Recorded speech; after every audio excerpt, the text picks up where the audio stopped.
That little ache in the morning that maybe wasn't there 10 years ago. Or perhaps finding yourself needing an extra cup of coffee just to get through the afternoon. Or maybe it's simpler than that. Just wanting to have the energy to keep up with the grandkids when they visit. Or to really enjoy that trip you've been planning without feeling worn out. It's those little nudges, aren't they? Those moments that make us think about our health and how we want to feel. Not just today, but for all the years ahead. And that's really what I wanted to chat with you about today. Not about complicated medical things or drastic diets, but about the simple, everyday things, the habits we barely even notice, that can make such a profound difference in how long and how well we live. Especially as we navigate our 60s, 70s, 80s, and hopefully well beyond. We often hear about the big health risks, things like smoking or major illnesses, and of course, those are important. But research is showing us more and more that it's the accumulation of our small, daily choices that truly shapes our long-term health and vitality. It's quite empowering, really, when you think about it. It means we have more control than we might realize. And the wonderful news is, it's absolutely never too late to make small shifts that can add up to significant benefits. Sometimes we think, oh, I've been doing this for years. What difference will it make now? But honestly, our bodies are remarkable, and they respond positively to healthier choices at any age. So, over the next little while, I thought we could explore some of these areas together. We can touch on how moving our bodies just a little bit more can work wonders, the surprising power of staying connected with others, how our outlook and worries can impact us physically, and even a couple of things that might seem small, like getting enough rest, or even, believe it or not, taking care of our gums. It's not about adding a whole list of overwhelming tasks to your day, I promise. It's more about finding gentle adjustments, things that feel doable and maybe even enjoyable, that can help us feel stronger, more energetic, and more resilient. Does that sound like a worthwhile chat? Let's start with something fundamental: movement. Now, I know when we hear the word exercise, sometimes our minds jump to running marathons or spending hours at a gym. And for many of us, that's just not realistic or appealing, especially if we're dealing with stiff joints or other physical challenges. It's completely understandable to feel that way. But the kind of movement I'm talking about is much gentler, much more integrated into our daily lives.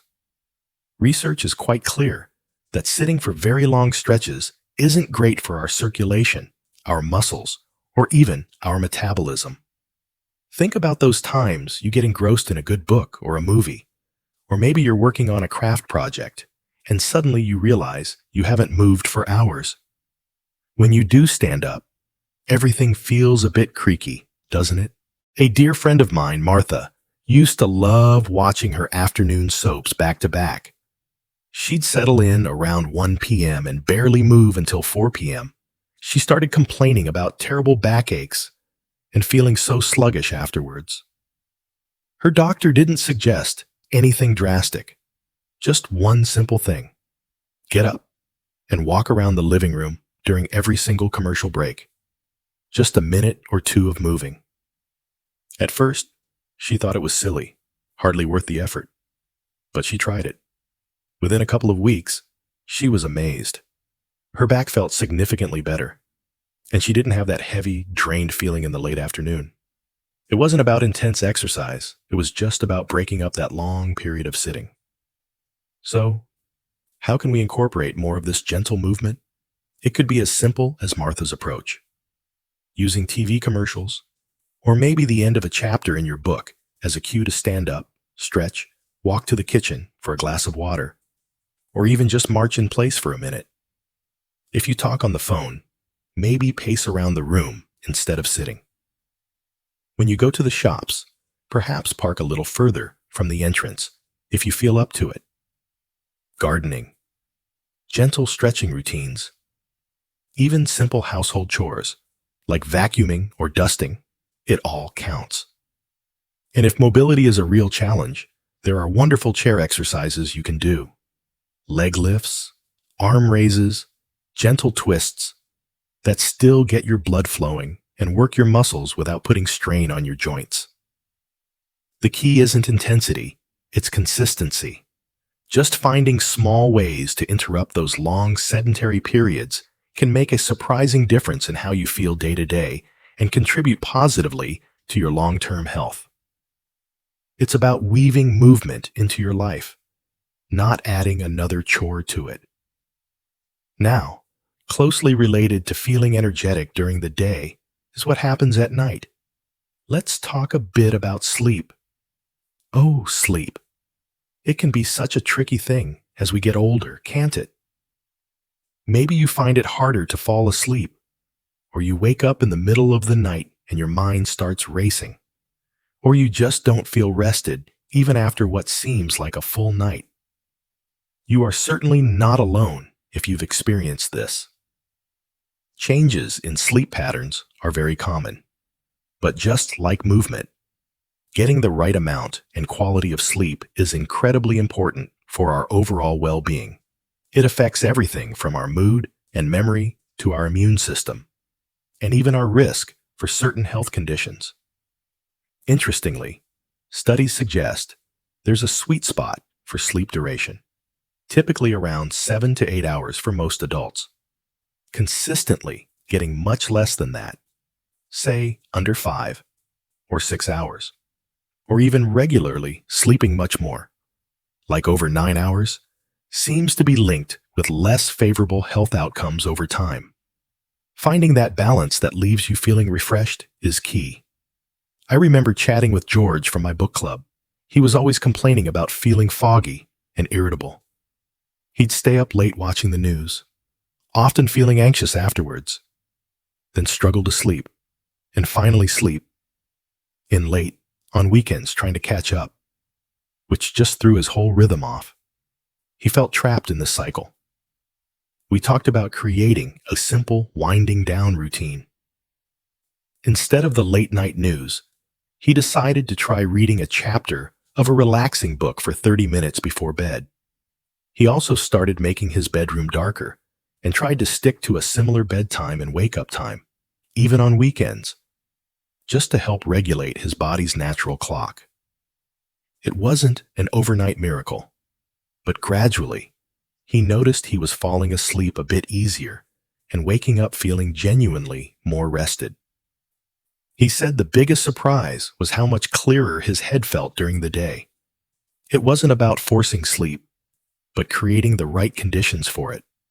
Simple things like avoiding heavy meals or too much caffeine late in the day, keeping the bedroom cool and dark, maybe doing some gentle stretches, or listening to calming music before bed. These small adjustments can really support better sleep hygiene. It's about signaling to your body that it's time to rest and repair, which is so vital for keeping us healthy and resilient.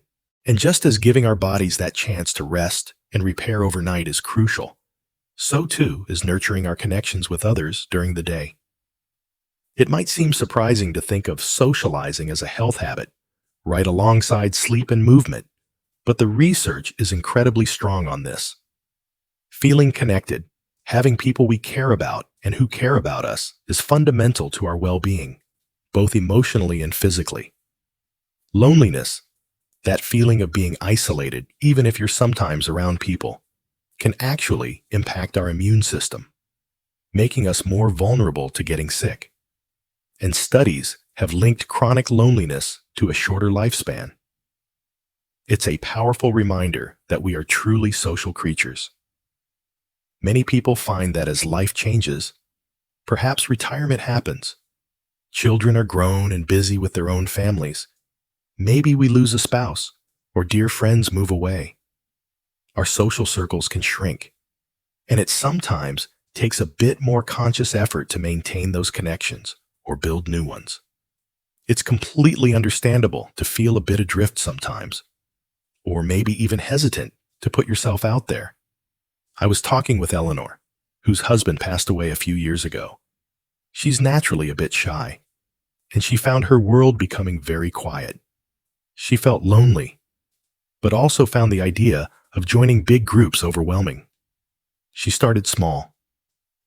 She knew her neighbor Sarah also lived alone, so she invited her over for a cup of tea one afternoon. Just one person? They had a lovely chat, found they had a shared interest in gardening, and started meeting regularly. Then Eleanor heard about a small book club starting at the local library. Only 6 members. That felt manageable. She joined, and while it took a bit of courage initially, she found she really enjoyed the discussions and the company. It wasn't about becoming a social butterfly overnight. It was about taking small, comfortable steps to build meaningful connections. So, how can we nurture these vital connections?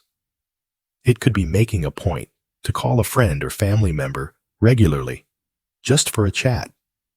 Perhaps joining a club or group that aligns with your interests. Walking groups, card games, craft circles, volunteering opportunities are wonderful ways to meet like-minded people.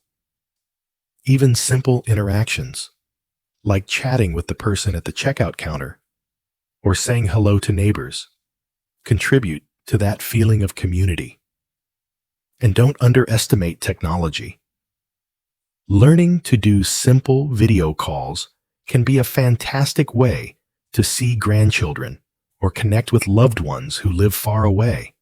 It doesn't have to be complicated. The key is finding ways that feel authentic and comfortable for you to maintain those threads of connection, because they truly are a lifeline for both our happiness and our health. Feeling part of something, feeling seen and valued, it makes a world of difference, doesn't it? Now, closely linked to how we feel socially is how we feel internally. Our mindset, our outlook on life. It's fascinating how much our thoughts and feelings can influence our physical health. We've all experienced how stress can cause headaches or stomach issues. Well, chronic worry, constantly dwelling on things outside our control, or tending to always expect the worst, what we might call pessimism, can actually have a longer-term detrimental effect on our bodies, potentially even impacting our lifespan. On the flip side, cultivating a sense of optimism, focusing on the good, and managing worry effectively seems to offer a protective benefit. Studies have shown that people with a more optimistic outlook tend to live longer and are even more likely to reach what scientists call exceptional longevity, living to 85 or beyond. This isn't about pretending problems don't exist or putting on a fake happy face. Life throws challenges at all of us, especially as we navigate later years with potential health concerns, financial worries, or losses. It's completely normal to feel worried or down sometimes, but it's about consciously trying to shift our focus where we can. Think about Arthur, who used to get terribly worked up about politics, the state of the world, things he had absolutely no control over. He'd spend hours watching news channels, getting more and more agitated, and his blood pressure was always high. His daughter gently suggested he try limiting his news intake to just 30 minutes a day, and instead spend some time each morning thinking about 3 small things he was grateful for. He was skeptical, thought it sounded a bit silly, but he gave it a try. He started noticing simple things: the taste of his morning coffee, a sunny day, a friendly chat with the postman. Slowly, he realized he felt calmer. He still knew what was going on in the world, but it wasn't consuming him in the same way.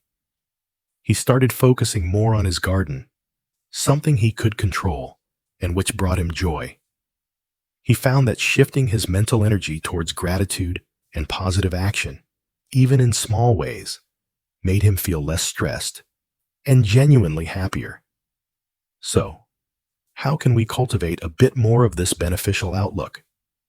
It could be starting a simple gratitude practice, like Arthur did, just noting down or thinking about a few things you appreciate each day. It could be consciously catching yourself when you're spiraling into worry about something you can't change and gently redirecting your thoughts to something positive or something you can influence. Mindfulness practices, even just taking a few deep breaths when you feel overwhelmed, can help create space between a stressful thought and your reaction to it. Engaging in hobbies you enjoy, spending time in nature, listening to uplifting music, these all contribute to a more positive mental state. It's about nurturing resilience, learning to manage the inevitable worries without letting them take over, and finding joy in the everyday moments. That mental shift can be surprisingly powerful for our physical well-being too. And speaking of small things that have a surprisingly big impact on overall health, let's talk about something really specific, something many of us might rush through or even skip: taking care of our teeth and gums. Particularly that little piece of string, floss. Or perhaps using those little interdental brushes. It sounds almost trivial compared to things like heart health or diabetes, doesn't it? But there's a growing body of research showing a fascinating and important link between the health of our mouth and the health of our entire body. Gum disease, which often starts silently with a bit of bleeding or inflammation, isn't just a problem for your teeth. The bacteria and inflammation involved in gum disease can actually get into the bloodstream and have been linked to an increased risk of heart disease, stroke, diabetes, and even kidney problems. It's quite remarkable when you think about it. I remember my own dentist explaining this connection to me years ago. I was pretty good about brushing, but flossing felt like such a chore, something I only did sporadically, maybe the day before a dental appointment. He explained that brushing only cleans about 60% of the tooth surface. All that plaque and bacteria hiding between the teeth and just under the gum line. That's where the trouble often starts, leading to that inflammation. He showed me some pictures, nothing too graphic, thankfully, but it really drove the point home. He wasn't scolding me. He was just explaining the why behind his recommendation. He suggested trying floss picks, which I found much easier to handle than traditional floss. I made a commitment to use them every evening after brushing. It took a few weeks to become a consistent habit, but I noticed my gums stopped bleeding when I brushed, and somehow, knowing I was doing that little extra bit for my overall health felt really good. The Journal of Aging research even found that people who never flossed had a significantly higher risk of mortality compared to those who did it daily. That's quite a motivator, isn't it? It highlights how these seemingly minor habits can contribute to our bigger health picture. Making that quick, 1-minute addition to your daily routine could be a simple yet powerful investment in your long-term well-being. Just like that quick minute of flossing can be a small investment with big returns, thinking about the timing of our habits can also play a subtle but important role. Let's consider when we eat, particularly our evening meals or snacks. Many of us enjoy a treat while watching television in the evening, or perhaps dinner tends to be quite late depending on our schedules or lifelong habits. It's completely understandable. However, eating heavy meals or sugary snacks very close to bedtime might be subtly working against our health goals. When we eat late at night, our body is trying to wind down for sleep, but instead, it has to work hard to digest that food. This can interfere with sleep quality, maybe causing indigestion or restlessness. But research also suggests it can affect things like our blood sugar control and triglyceride levels. Triglycerides are a type of fat found in the blood, and consistently high levels, especially those potentially boosted by late-night eating, are linked with an increased risk of heart disease and can contribute to unwanted weight gain, particularly around the middle. Does that pattern of late snacking followed by less than great sleep sound familiar to anyone? It's certainly a common trap. A neighbor of mine, David, always loved having a bowl of ice cream or a couple of biscuits right before turning in. He often complained about waking up feeling groggy and mentioned his doctor was keeping an eye on his triglyceride levels. He didn't want to give up his evening treat entirely, but he decided to experiment. He started having his dessert right after dinner, rather than hours later, just before bed. Or sometimes, if he felt hungry later, he'd opt for something much lighter, like a small piece of fruit or a warm, caffeine-free herbal tea. He was surprised to find he slept more soundly, and over time, his triglyceride levels actually improved a bit. His doctor was pleased. The suggestion from some research is to try and allow for a decent fasting window overnight, perhaps aiming for about 11 to 12 hours between your last meal in the evening and your breakfast the next morning. This gives your digestive system a proper rest and allows your body to focus on repair processes during sleep. It's not about rigid rules or depriving yourself, but more about mindful timing, enjoying your meals and treats, but perhaps shifting them slightly earlier in the evening to better support your body's natural rhythms and long-term health. And speaking of evening habits, let's touch on something many of us enjoy: settling down with a good show or movie. Television, or streaming services now, offer so much wonderful entertainment and relaxation. But there's a potential downside we should be mindful of, often called binge watching, spending many hours in a row passively consuming screen content. While enjoyable in the moment, habitually doing this can creep into our lives in ways that aren't ideal for our well-being. Firstly, as we just discussed, it often goes hand in hand with late-night snacking. Secondly, it can significantly eat into our sleep time. Staying up late to watch just one more episode can easily lead to chronic sleep deprivation, leaving us feeling tired, foggy, and less resilient the next day. Remember George from my book club? His late-night news watching was disrupting his sleep. Binge-watching favorite shows can do the exact same thing. Sometimes even more so, if the content is very stimulating. Studies have actually shown that people who regularly binge-watch report much higher rates of poor sleep quality. Beyond sleep, long hours spent passively watching also means less time for other things: moving our bodies, engaging in hobbies, connecting with loved ones, face to face. Think about Brenda and Tom, a lovely couple who realized they were spending almost every evening glued to different screens in the same room, barely talking. They loved their shows, but they missed interacting. They decided to make a small change. 2 evenings a week became screen-free evenings. They started playing cards, doing jigsaw puzzles together, or just sitting on the porch swing and chatting. They found they felt more connected, and surprisingly, more relaxed than after hours of passive viewing. It's not about giving up television entirely, of course. It's more about being intentional. Perhaps choosing specific shows you really want to watch, rather than letting it just fill time. Maybe setting a gentle limit. Okay, 2 episodes tonight, then it's time to wind down. Or incorporating movement breaks, like we talked about earlier, during commercials or between episodes. Balancing screen time with other activities helps ensure we're nurturing all aspects of our well-being: our bodies, our minds, and our relationships.